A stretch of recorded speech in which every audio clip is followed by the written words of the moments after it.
الحمد لله وكفى والصلاة والسلام على عباده الذين اصطفى خصوصا على أفضلهم وخاتم النبيين محمد الصادق الأمين وعلى آله وصحبه أجمعين أما بعد علماء عظام، اساتذہ کرام، مہمانان گرامی، محترم والدین، فارغ التحصیل علماء و حفاظ، عزیز طلبہ، جامعہ رحمانی کے تمام کارکنان اور اہل منگیر، السلام علیکم ورحمۃ اللہ وبرکاتہ۔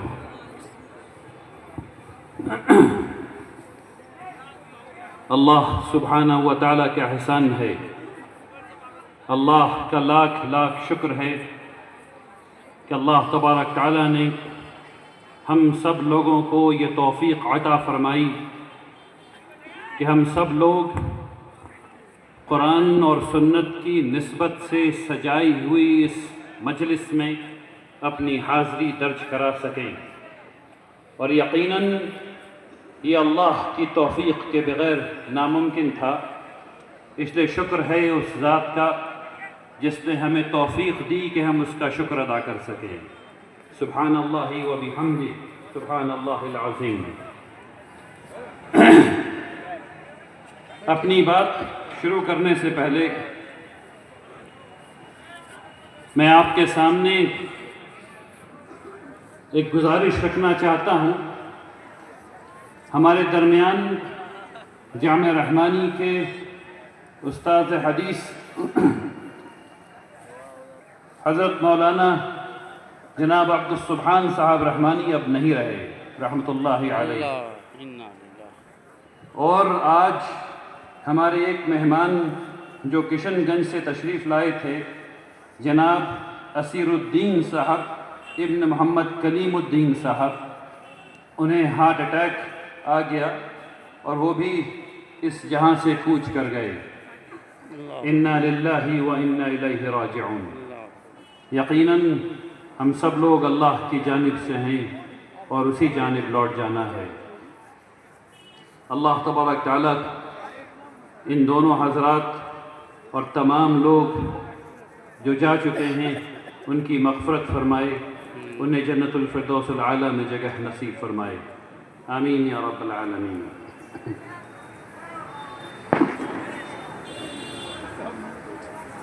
میرے بھائی، یا تو آپ کی بات میں سن لوں یا آپ میری بات سن لیجئے۔ یہ صحیح بات نہیں ہے کہ بات ہو رہی ہو اور دوسرے لوگ چیخ رہے ہوں۔ بیٹھ جائیے، انشاءاللہ بات سن لیجئے۔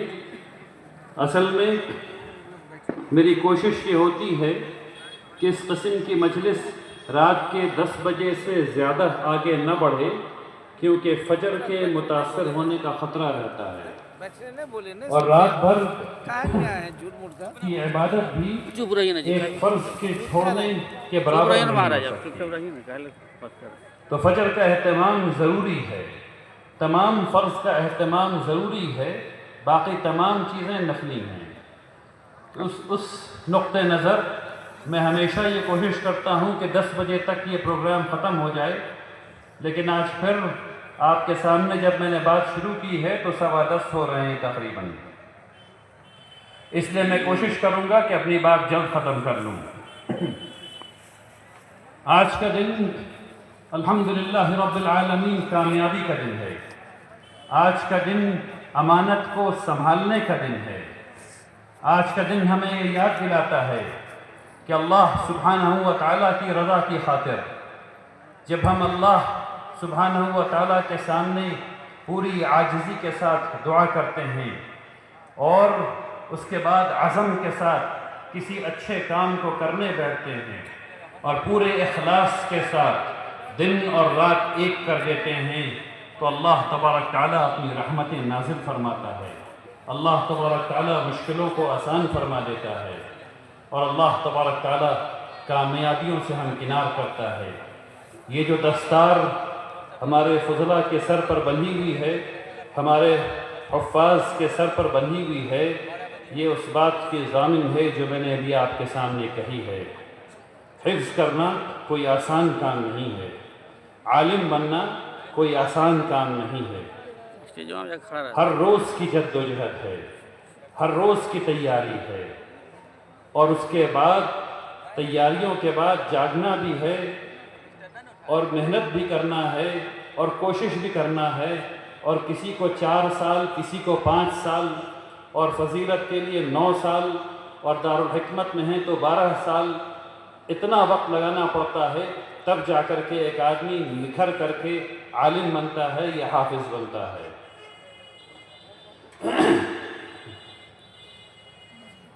اس کامیابی کے پیچھے بہت سے لوگوں کا ہاتھ ہوتا ہے۔ اللہ تبارک تعالیٰ ان سب سے قبول فرمائے۔ سب سے پہلے میں شکریہ ادا کرنا چاہتا ہوں اپنے تمام مہمانان گرامی کا، تمام رضاکار حضرات کا، اہل منگیر کا۔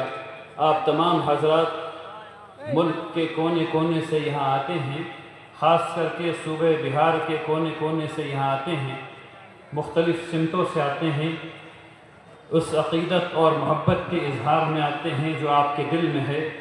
اور یہ صرف عقیدت اور محبت ہی نہیں ہے، یہ آپ کا تعلق ہے جو بانیان خانقاہ اور جامعہ سے ہے، جس کا ظہور آپ کے یہاں جب آپ آتے ہیں تو ہوتا ہے، اس تعلق کی تجدید ہوتی ہے۔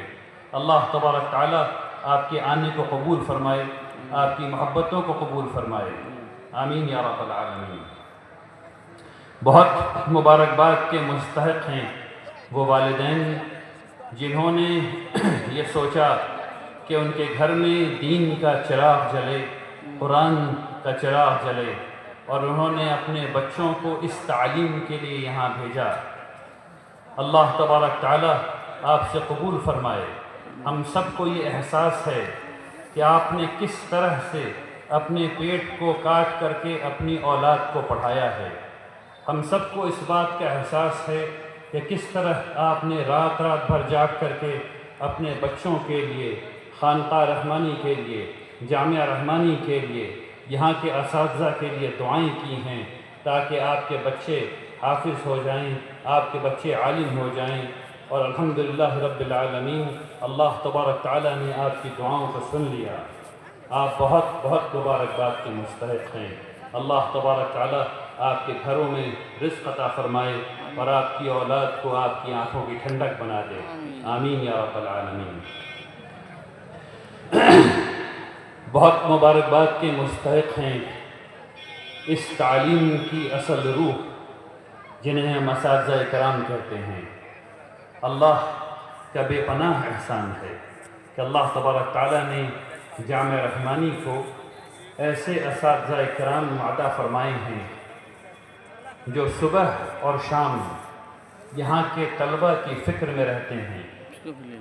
ایک والد سے بڑھ کر وہ ان کی فکر کرتے ہیں، ان کی تربیت کرتے ہیں، ان کو وضو کرنا سکھاتے ہیں، ان کو نہانا سکھاتے ہیں، انہیں بیت الخلاء کا استعمال سکھاتے ہیں، انہیں حدیث بھی پڑھنا سکھاتے ہیں، انہیں قرآن بھی پڑھنا سکھاتے ہیں، انہیں معاملات کو سلجھانا سکھاتے ہیں، انہیں تجزیہ کرنا سکھاتے ہیں۔ یہ تمام چیز یہاں تک کہ چلنا سکھاتے ہیں اور کھیلنا سکھاتے ہیں، اور جب لڑائی ہو جائے تو کیسے اس کو حل کرتے ہیں وہ بھی سکھاتے ہیں۔ اللہ تبارک تعالیٰ آپ تمام اساتذہ کی بے پناہ قربانیوں کو قبول فرمائے، آمین یا رب العالمین۔ اللہ تبارک تعالیٰ آپ کے گھروں کو نور سے بھر دے، آمین یا رب العالمین۔ جامعہ رحمانی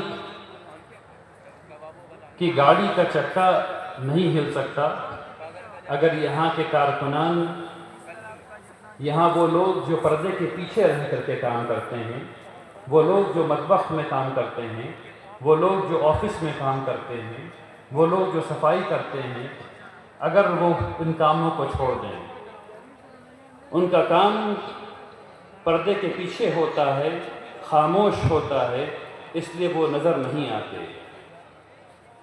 اس لیے ان کا میں 2 دفعہ شکریہ ادا کرتا ہوں۔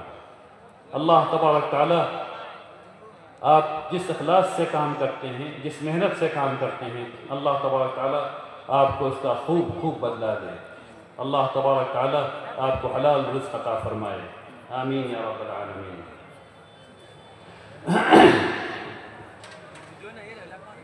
آج اس محفل میں ہمارے فارغ التحصیل علماء حضرات بیٹھے ہوئے ہیں۔ میں آپ سے کہنا چاہتا ہوں کہ ماشاءاللہ آپ نے خوب تعلیم حاصل کی، اور وقت ہوتا تو میں آپ کی تعلیم کے مرحلے کے بارے میں بات کرتا، لیکن میں آپ سے صرف یہ کہنا چاہتا ہوں کہ آپ کے علم کا دروازہ یا آپ کے علم کی انتہا یہ نہیں ہے۔ یہاں سے آپ کی دوسری عملی زندگی بھی شروع ہوتی ہے، لیکن آپ کو چاہیے کہ اگر آپ کو مناسب معلوم ہو تو علم کے دروازے میں بھی رہیں اور اس کو قائم رکھیں اور اس کو چھوڑیں نہیں۔ اس بات کو خوب یاد رکھیے، حضرت عبداللہ ابن انس رضی اللہ تعالیٰ عنہ فرماتے ہیں، معاف کیجیے، حضرت عبداللہ ابن مسعود رضی اللہ تعالیٰ عنہ فرماتے ہیں کہ جس چیز کا علم ہو اس کے بارے میں اس کو بیان کرو، جس چیز کا علم ہو اسے بیان کرو، اور جس چیز کا علم نہیں ہو کہہ دو لا ادری، مجھے پتہ نہیں۔ اور یہی علم کی امانت ہے۔ آپ نئے ہیں، آپ ابھی فارغ ہوئے ہیں، اس لیے شیطان ایک خاص پیرائے میں آپ کے پاس آئے گا اور آپ سے ایسا سوال کیا جائے گا جس میں آپ کو لگے گا کہ اگر آپ ابھی فوراً منہ توڑ جواب نہیں دے سکے تو بازی ہار جائیں گے، لیکن وہی وقت ہے، ابھی سے اپنے دل کی تربیت کیجئے کہ خدا نخواستہ ایسا وقت آ جائے تو آپ یہ کہہ سکیں کہ مجھے نہیں معلوم، اور یہی اچھی بات ہوگی۔ یہاں پر ابھی وہ لوگ جنہوں نے 2 سال تعلیم حاصل کی ہے عالم اور فاضل بننے کے بعد، جو ہمارے مفتیان حضرات ہیں، انہوں نے بہت محنت کی ہے۔ ان 2 سالوں میں انہوں نے 300 مختلف مسائل کو پڑھا ہے، سمجھا ہے، اس کی تحقیق کی ہے، اور اب وہ مفتی ہوئے ہیں۔ میں آپ سے یہ کہنا چاہتا ہوں، وقت کی قلت کی وجہ سے آپ کے لیے امام مالک رحمۃ اللہ علیہ کا واقعہ میں نقل کرنا چاہتا ہوں۔ ایک صاحب امام مالک رحمۃ اللہ علیہ کے پاس آئے مصر سے، اور 2 روایت ہے۔ ایک روایت میں ان کے پاس 40 سوالات تھے اور دوسرے میں 48، اور امام مالک نے اس میں سے 32 کے بارے میں کہا مجھے نہیں پتا۔ تو ان صاحب نے کہا آپ کیسے آدمی ہیں، میں تو آپ بہت بڑا عالم سمجھ رہا تھا، آپ تو یعنی میں مصر سے آیا ہوں اور آپ 32 کے بارے میں کہہ رہے ہیں کہ مجھے نہیں معلوم۔ انہوں نے کہا کہ اس سے خراب بات اور کیا ہو سکتی ہے کہ اگر مجھے نہیں معلوم اور میں کہہ دوں کہ مجھے معلوم ہے۔ تو نہیں معلوم کہنا بری بات نہیں ہے، لیکن میں آپ دونوں حضرات سے کہنا چاہتا ہوں کہ شریعت کے معاملے میں ایک دفعہ تو نہیں معلوم کہنا اچھا ہے، لیکن پھر اس کو سیکھنا ضروری ہے، تو ضرور سیکھیں انشاءاللہ۔ ہمارے حفاظ یہاں موجود ہیں، میں آپ سے کہنا چاہتا ہوں کہ آپ کو اللہ سبحانہ و تعالیٰ کے شکر کے بعد آپ کو اپنے والدین کا شکر ادا کرنا چاہیے۔ رسول اللہ صلی اللہ علیہ وسلم کی حدیث ہے، خیرکم من تعلم القرآن وعلمہ، تم میں سب سے بہتر وہ ہے جو قرآن پڑھے اور پڑھائے۔ آپ کے والدین کتنے نیک نیت ہیں، کتنے اچھے لوگ ہیں ماشاءاللہ، کہ انہوں نے آپ کے لیے بہتر سمجھا کہ آپ سب سے اچھے لوگوں میں شمار کیے جائیں، آپ قرآن پڑھیں اور پھر قرآن پڑھائیں انشاءاللہ۔ آپ کو اپنے والدین کا بہت بہت شکریہ ادا کرنا چاہیے، اور ان کی خدمت میں ہر وہ کام جو آپ کر سکتے ہیں انہیں کرنا چاہیے۔ آپ کو یہ بھی میں بتانا چاہتا ہوں کہ آپ کے والدین نے اور آپ کے لیے کیا کیا ہے۔ آخرت میں قرآن کریم کو ہر انسان کے لیے کھڑا ہونا ہے، یا تو وہ اس کے خلاف گواہی دے گا یا اس کے لیے گواہی دے گا۔ اللہ کرے کہ قرآن آپ کے لیے گواہی دے، اور انشاءاللہ جب قرآن آپ کے لیے گواہی دے گا تو قرآن اللہ سبحانہ و تعالیٰ سے کہے گا یا اللہ اس نے مجھے پڑھا تھا، اس کو انعام دیجئے، تو آپ کے سروں پر ایک عزت والا تاج رکھ دیا جائے گا۔ پھر قرآن اللہ سے کہے گا یا اللہ کچھ اور دیجئے، تو آپ کو عزت والا لباس پہنا دیا جائے گا، اور پھر آپ سے کہا جائے گا پڑھتے جاؤ اور اوپر اٹھتے جاؤ۔ ہر ایک آیت جو آپ پڑھیں گے آپ کے درجات بلند ہوتے رہیں گے۔ یہ وہ چیز ہے جو آپ کو اس کم عمری میں آپ کے والدین نے تھال میں سجا کر کے دے دی ہے۔ بہت بہت مبارکباد کے مستحق ہیں آپ، جنہوں نے اپنی اولاد کے لیے اتنا اچھا چاہا۔ اب جب بھی یہ پڑھیں گے ان کا ثواب ان کے اساتذہ کو بھی ملے گا اور آپ کو بھی ملے گا انشاءاللہ۔ میں یہ باتیں اس لیے بھی آپ لوگوں کے سامنے بتا رہا ہوں کہ ہم لوگوں کی ضرورت ہے کہ ہم لوگ قرآن سے جڑے رہیں، اور حافظ اس کی سب سے مضبوط کڑی ہے۔ ہم لوگوں کو چاہیے کہ ہم اپنے اولاد کے لیے یہ چاہیں کہ وہ سب سے اچھے لوگوں میں شمار ہوں، اور اس کا سب سے آسان طریقہ یہ ہے کم عمری میں انہیں حافظ بنا دیا جائے۔ اللہ کا شکر ہے کہ جامعہ رحمانی میں حفظ کے پروگرام میں اب ہم لوگ باقی تمام مواد بھی پڑھاتے ہیں، اور اس کے باوجود الحمدللہ ہمارے حفاظ اپنے معیار پر، یعنی کہ 6 دن کے اندر پورا قرآن بغیر کسی بڑی غلطی کے سناتے ہیں، اور جب وہ سنا لیتے ہیں تبھی انہیں حافظ کا درجہ دیا جاتا ہے۔ اللہ تبارک تعالیٰ آپ سب لوگوں سے قبول فرمائے، آپ کے والدین سے قبول فرمائے، آمین یا رب العالمین۔ جامعہ رحمانی نے نیا شعبہ قائم کیا 3 سال پہلے، اور وہ الحمدللہ بہت عمدہ کام کر رہا ہے۔ میڈیا آج کا سچ ہے، آج دنیا میڈیا کی زبان میں سوچتی ہے، ثقافتیں میڈیا کی زبان میں بنتی ہیں اور تباہ ہو جاتی ہیں، تہذیب کی جنگ میڈیا کے زبان سے لکھی جا رہی ہے اور لڑی جا رہی ہے۔ ابھی آپ نے ایک ویڈیو دیکھا، اور اس ویڈیو میں آپ نے خانقاہ رحمانی کی تاریخ کو دیکھا، آپ کے دل پر کچھ مختلف اثر ہو رہا تھا۔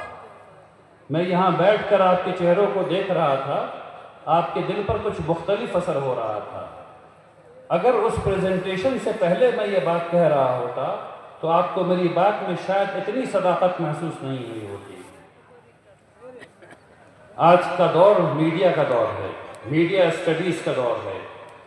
وہ 6 حضرات مبارکباد کے مستحق ہیں، اور میں امید کرتا ہوں کہ آپ رسول اللہ صلی اللہ علیہ وسلم کی اس حدیث پر ضرور عمل کریں گے۔ رسول اللہ صلی اللہ علیہ وسلم نے فرمایا کہ گناہ کے لیے یہ کافی ہے کہ جو سنو اس کو آگے بڑھا دو۔ گناہ کے لیے یہ کافی ہے کہ جو سنو اس کو آگے بڑھا دو، اور یہی میڈیا کا پہلا اصول ہے۔ اصول کیا ہے؟ جو سنو اس کو پرکھو، اس کو جانچو، اس کی تصدیق کرو، اور اس کے بعد پھر اس کو نشر کرو۔ مجھے آپ سے بڑی اچھی امیدیں ہیں۔ اللہ یہ 6 لوگ جنہوں نے اس میں ڈپلومہ حاصل کیا ہے، میں امید کرتا ہوں کہ یہ اسلام کے لیے 6 مینارے ثابت ہوں گے انشاءاللہ، آمین یا رب العالمین۔ اب میں آپ سے چند منٹ وقف کے موضوع پر بات کرنا چاہتا ہوں۔ وقف بل آیا، ہم لوگوں نے اس کو پڑھا اور پڑھ کر کے یہ سمجھا کہ یہ اللہ کی شریعت میں مداخلت ہے۔ رسول اللہ صلی اللہ علیہ وسلم نے ہم لوگوں کو وقف کرنا سکھایا۔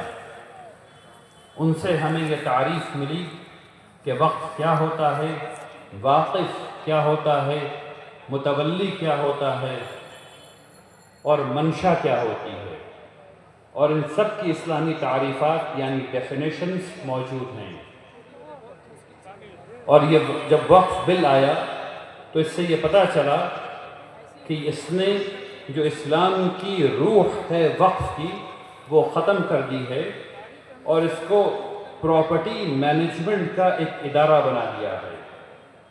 وقف اسلام میں پراپرٹی مینجمنٹ نہیں ہے، وقف اسلام میں ایک معاشرے کی مالی ریڑھ کی ہڈی ہے۔ میں پھر سے کہہ دیتا ہوں، وقف اسلام میں پراپرٹی مینجمنٹ نہیں ہے، وقف معاشرے کی ریڑھ کی وہ ہڈی ہے جو اس کو مالی طور پر مضبوط کرتا ہے۔ یعنی اسلام میں جو وقف کا تصور ہے وہ اس طرح سے ہے کہ اگر کسی ایک جگہ پر مسلمان ہیں تو وہ ایسے ادارے قائم کریں مسجد کے اطراف میں جس میں اس معاشرے کے بچے جب وہ پیدا ہوں تو وہاں وقف موجود ہو، چاہے وہ ڈاکٹر کی صورت میں موجود ہو، چاہے وہ نرس کی صورت میں موجود ہو، اور جب بچے بڑے ہوں اور مکتب جائیں تو وقف موجود ہو، تاکہ اگر والد کے پاس پیسہ نہیں ہو پڑھانے کا تو کوئی فرق نہیں پڑتا، اسلام کا علم کے ساتھ بے پناہ گہرا ربط ہے، اس لیے اس کے علم کا نظام بچپن سے موجود ہو، پھر چاہے والد کی استطاعت ہو یا نہیں ہو، اور وہ مکتب وقف کے ذریعے بنایا گیا ہو اور اس میں استاذ کو جو تنخواہ مل رہی ہو وہ بھی وقف کے ذریعے بنایا گیا ہو، اور مکتب کی تعلیم کے بعد جب اسے مزید تعلیم کی ضرورت ہوگی تو وہ مدرسے میں جائے گا، اور مدرسہ بھی وقف کی جائیداد پر بنا ہوا ہو اور اس کے اساتذہ کو بھی وقف کی جانب سے تنخواہ مل رہی ہو، اور اس کے بعد جب اسے جامعہ جانا پڑے یا اسے ڈاکٹر بننا پڑے یا اسے انجینئر بننا پڑے یا اسے کسی بھی ڈسپلن میں پڑھائی کرنا پڑے تو وقف موجود ہو جہاں وہ پڑھ سکے تاکہ وہ اپنی نہائی قوت تک پہنچ سکے، اور اس کے بعد جب اسے یا اس کے ساتھ ساتھ جب اسے اللہ کے سامنے سر جھکانے کی ضرورت پڑے تو مسجد بھی موجود ہو جو وقف کی زمین پر موجود ہو، اور جہاں امام صاحب کو وقف کے ذریعے سے تنخواہ مل رہی ہو، اور اگر وہ بیمار پڑ جائے تو وقف کا ہاسپٹل بھی موجود ہونا چاہیے، اور اس کے بعد جب اس کی موت آ جائے تو وقف کے لوگ ہونے چاہیے جو اس کو دفن کر سکیں، اور اس کی قبر کا پیسہ نہیں لیا جانا چاہیے۔ یہ وہ تصور ہے جو اسلام نے جس کی بیج رکھی، جس کو پروان چڑھایا، اور جو اس ملک میں بہت پھولا، بہت پھیلا، پھولا نہیں بہت پھیلا۔ صرف 150 سال پہلے کی بات ہے، آپ کے دادا نے آپ کو یہ بتایا ہوگا یا آپ کے پردادا نے آپ کے دادا کو بتایا ہوگا کہ اس مسجد کے لیے 20 گاؤں وقف ہے، اس مدرسے کے لیے 30 گاؤں وقف ہے، اس جگہ کے لیے 40 گاؤں وقف ہے، اور یہ آج بھی موجود ہے، یہ آج بھی موجود ہے۔ میں یہ بات آپ کے سامنے اس لیے کہہ رہا ہوں کہ اتنا بڑا اجتماع ہے، اگر ہم سب لوگ اس کی فکر کر لیں تو ہم سب لوگ مل کر کے جو ہے اس کو بچا بھی لیں گے اور نیا بنا بھی لیں گے انشاءاللہ۔ اب واپس جاتے ہیں وقف بل پر۔ وقف بل غیر شرعی تھا، وقف ایکٹ اس سے زیادہ غیر شرعی، اور جو فیصلہ آیا ہے سپریم کورٹ کا اس میں جو بات یہ سمجھ میں آ گئی ہم لوگوں کے کہ وقف بائی یوزر رہ گیا اور پریکٹسنگ مسلمان کا تصور ختم ہو گیا، بالکل جھوٹ بات ہے، غلط بات ہے۔ وقف بائی یوزر ختم کیا جا چکا ہے، صرف وہ جائیدادیں جو ابھی وقف بورڈ میں رجسٹرڈ ہیں، صرف اگر وہ وقف بائی یوزر کے زمرے میں ہیں تو صرف وہ رہتی ہیں، باقی کچھ نہیں رہتا ہے۔ اور بہار کے وقف بورڈ میں کل ملا کر کے 2900 جائیدادیں رجسٹرڈ ہیں، زیادہ سے زیادہ۔ بہار میں 2011 کے سروے کے مطابق 44,000 گاؤں ہیں، اور اس کے بعد میں سروے جو ریلیز نہیں ہوا اس کی اڑتی خبر یہ آئی ہے کہ 66,000 گاؤں سے زیادہ ہیں۔ تو 66,000 کو چھوڑ دیتے ہیں، 44,000 گاؤں کے بارے میں بات کر لیتے ہیں۔ ان 44,000 گاؤں میں مسلمان رہتے تو ہیں یا نہیں رہتے ہیں؟ ہاں یا نہیں؟ تو مرتے بھی ہوں گے یا مسلمان نہیں مرتے؟ مرتے ہیں نا بھائی، تو دفن بھی ہوتے ہوں گے، کیونکہ مسلمان بہائے تو جاتے نہیں ہیں ندی میں، یا جلائے بھی نہیں جاتے ہیں، تو دفن ہوتے ہیں۔ تو ان 44,000 گاؤں میں ایک قبرستان تو ہوگی۔ رجسٹرڈ کتنا ہے؟ 2900۔ قبرستان کتنی ہے کم سے کم؟ اچھا، شہر کے بارے میں نے بات ہی نہیں کی ہے۔ پٹنہ، مظفر پور، منگیر، یہ سب شہر جو ہے اس کو چھوڑ دیا ہے۔ 207 شہر ہیں، ان کو چھوڑ دیا ہے۔ تو جہاں مسلمان رہتے ہوں گے وہاں مسجد تو ہوگی ایک نئی، تو 44,000 مسجد ہو گئی۔ وہاں مکتب تو ہوگا ہی، وہاں چاپا کل تو ہوگا ہی۔ ابھی میں نے کوئی اور عیدگاہ کی بات نہیں کی ہے، ابھی میں نے اسکول کی، کالج کی، لائبریری کی، یونیورسٹی کی، کسی کی بات نہیں کی ہے، ہاسٹل کی، دارالاقامہ کی کوئی اور بات نہیں کی، مدرسے کی کوئی بات نہیں کی ہے۔ تو 1,22,000 تو ایسی ہو گیا بغیر کسی چیز کو جوڑے ہوئے۔ اب بتائیے کوئی وقف بائی یوزر کی چیز بچ رہی ہے؟ نہیں، یہ کھیل ہے۔ اور آپ کو یہ جاننا چاہیے کہ جمہوریت میں کھیل کیسے کھیلتے ہیں۔ اگر آپ بیدار نہیں ہیں تو آپ نہیں ہیں۔ میں جملے کو دوبارہ کہہ دیتا ہوں، اگر آپ بیدار نہیں ہیں تو آپ نہیں ہیں۔ آپ کو جو بات میں نے ابھی بتائی ہے، یہ گاؤں گاؤں، قریہ قریہ پہنچانا ہے، شہر شہر پہنچانا ہے، تاکہ لوگ بیدار رہیں۔ یہ چیز احتجاج کے بغیر ختم نہیں ہو رہی، احتجاج ہونا ہی ہوگا، تب یہ چیز ختم ہوگی۔ سپریم کورٹ نے جو عبوری فیصلہ دیا ہے اس میں بھی احتجاج کرنا ہے۔ کس طریقے سے؟ ابھی جو یہ بات کہی جا رہی ہے کہ وقف بورڈ میں رجسٹر کرا لو، صحیح بات ہے، میں اس کو آپ کو سمجھانے کی کوشش کرتا ہوں۔ ہم لوگ کہہ کیا رہے ہیں؟ ہم لوگ یہ کہہ رہے ہیں کہ ایک بالعموم شرعی ایکٹ تھا 1995 کا، جس میں وقف کی، واقف کی، منشا کی اور متولی کی تعریفات اسلامی تھیں، اور وقف ایکٹ 2025 میں یہ سب غیر اسلامی ہیں، اس میں کوئی شبہ نہیں ہے۔ ہم یہ کہہ رہے ہیں کہ وہ جائیدادیں جو رجسٹرڈ ہیں، جو کروائی گئی تھی اس فکر کے ساتھ کہ یہ ایکٹ شرعی ہے 1995 کا، اس کے ذریعے وہ جائیدادوں، ان جائیدادوں کو اب رجسٹر کرا لو ایک غیر شرعی ایکٹ میں۔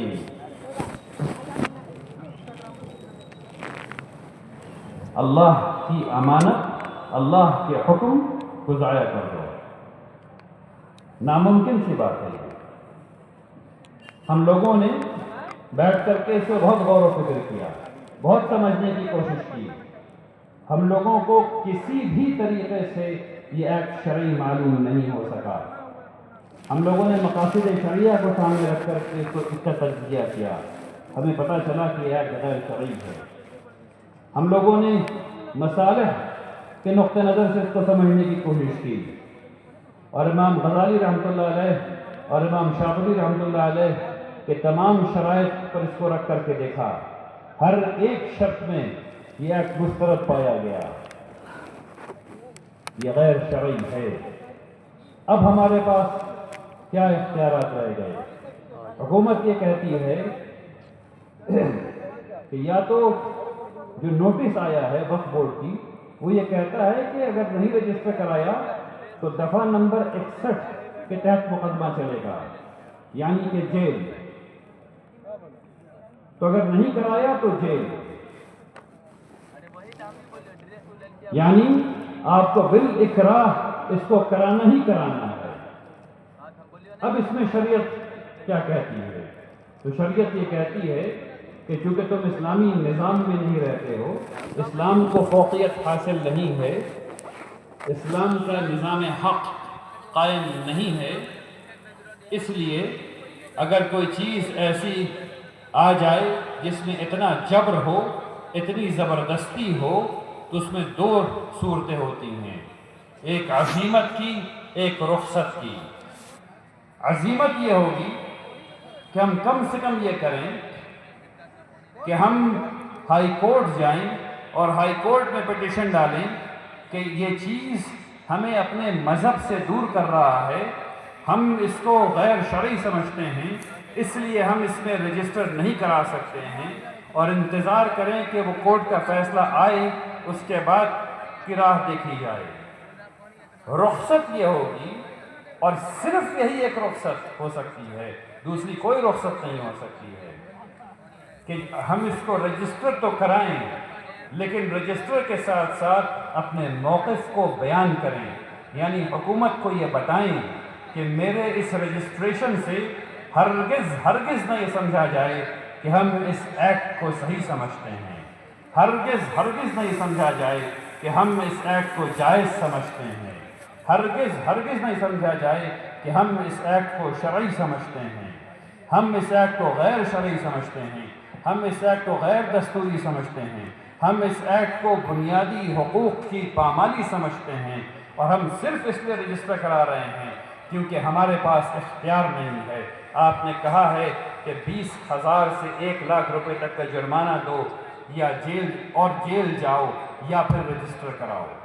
تو اس جبر کی وجہ سے ہم رجسٹر کرا رہے ہیں، اور صرف وہ اس کو لکھ کر کے نہ صرف اپلوڈ کریں بلکہ اس کو سپریم کورٹ کے ججز کو بھیجیں، لا منسٹر کو بھیجیں، مائنورٹی کمیشن کو بھیجیں، اور مختلف اداروں کو بھیجیں، تاکہ یہ بات جگ ظاہر ہو جائے کہ مسلمان احتجاج کے طور پر اس کو درج کرا رہے ہیں، کیونکہ ان کے پاس کوئی اور راستہ نہیں بچا تھا، اور مسلمان ایک امن پسند قوم ہے، اس لیے وہ یہ کام کر رہے ہیں۔ لیکن میں آپ کو پھر بتا دوں کہ اس سے مسئلہ حل نہیں ہوگا، احتجاج ہی ایک راستہ ہے جس سے کچھ ہو سکتا ہے۔ تو آپ لوگوں کو انتظار کرنا چاہیے امارت شرعیہ کا اور تمام ملی جماعت کا، کہ وہ اس نقطہ نظر، ان کا نقطہ نظر کیا بنتا ہے، اور اس پر جو آپ سے کہا جائے اس کو کیجئے انشاءاللہ۔ میں سمجھتا ہوں کہ میں نے اپنی بات وقت کے موضوع پر واضح کر دی ہے۔ اللہ تبارک تعالی آپ سب لوگوں کے آنے کو قبول فرمائے، آمین۔ اللہ تبارک تعالی ہمارے حفاظ کو، ہمارے